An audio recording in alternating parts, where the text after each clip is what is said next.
Well, good day. It's still the 29th of June, 2021. There was a saying when I was in the Marine Corps, and it might still be said. Who knows? It's been a long time, but it was the old Corps. And anyway, they said, let no man's ghost say that his training let him down. And I think it applies to law enforcement, let no officer's ghost, agent's ghost, say that his or her training let them down. And in the academy training that we get, and I think it's for any agency, you get state of the art training.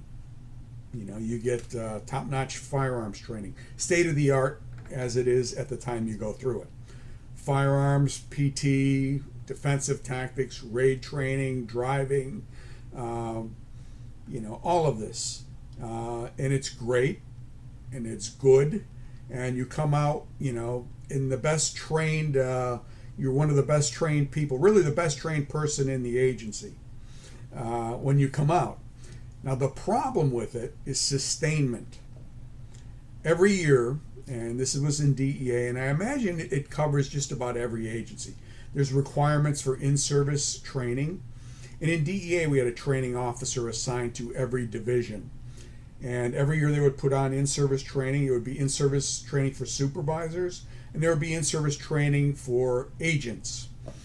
And most of this training, practically all of it, was conducted indoors, and now why is that? Well, it's put on at the direction of special agents in charge, who, if you don't know, these are bureaucratic type people who run the office. They are agents, but they, supervise a division. And they train you in things that they think are priorities and that headquarters thinks are priorities. And this applies not only to the DEA, it applies, I think, to other agencies in the Justice Department and probably to all law enforcement. Okay, and what do these include? Well, it includes legal updates, which is important. Nobody is, disputing that. You have to know, case law and how it changes and policy updates. And then there's motivational talks, and then there's little fuzzy, officer stress type things. The people from the employee assistance program come, and then you have the diversity people come. And I'm not saying any of this should not be done. Okay, that's not what I'm saying. What I'm saying, it's not the most important type of training.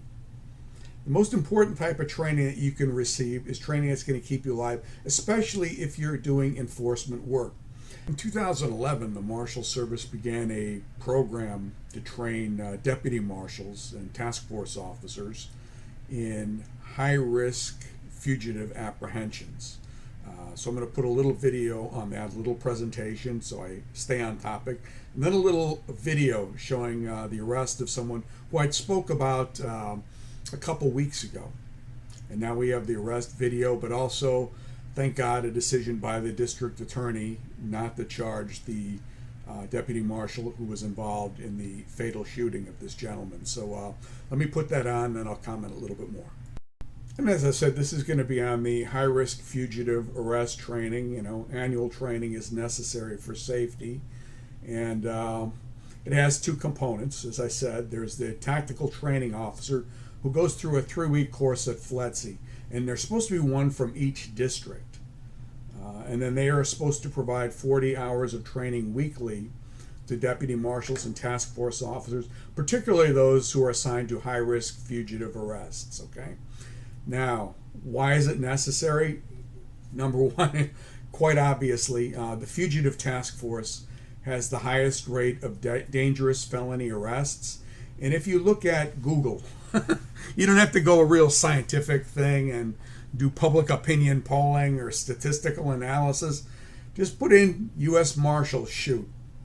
And every 2 or 3 days, you're going to see a deadly force incident involving the U.S. Marshals Fugitive Task Force somewhere in the U.S. And they have more shooting incidents than any other federal, state, or local agency.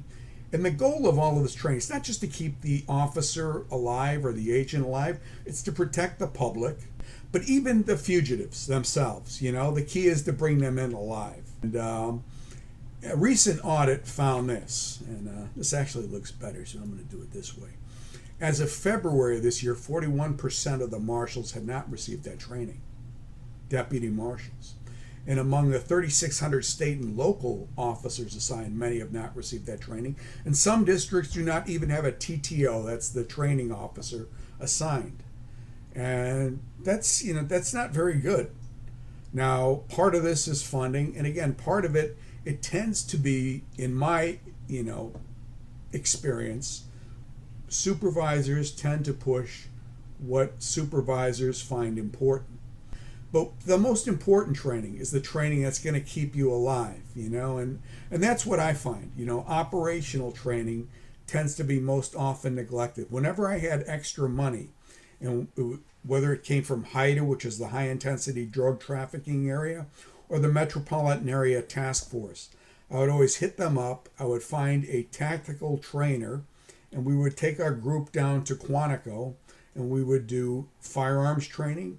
We would do vehicle containment training. We would do raid training. The agents in the TFOs like that because they would get to come down to Quantico. For me, it was a good thing because I lived right by Quantico and I was working in Greenbelt. But, it's really good training. It helps the group bond. And also, it's what's going to keep people alive.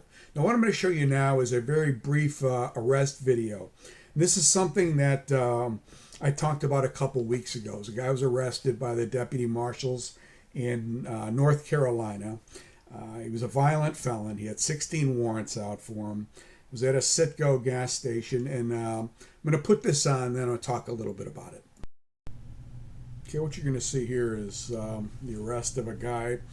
I'd done a video on this one a couple of, about 2 weeks ago. This is a man in Charlotte, North Carolina. He had 16 warrants out for him. It's this gentleman right here in this vehicle.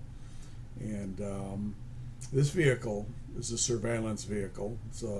This guy's arrested by the Marshals Fugitive Task Force. I'm trying to see if he's carrying a weapon. I can't tell. It looks like he might be. And he's got apparently his girlfriend or female companion here. And he's going to gas up the vehicles, but this is where they decide to take him down, which is a good place to take him down. It's an excellent place. So we'll watch this, and this guy is the one who's calling out what's going on. He's sitting in the front, he or she sitting in the front, watching it, and there's vehicles surrounding the area, and they're trying to decide right now whether to come in or not. And it's said when anyone dies, including the fugitive, and I'm going to show you something right here that, just from watching it, this is why training is so important.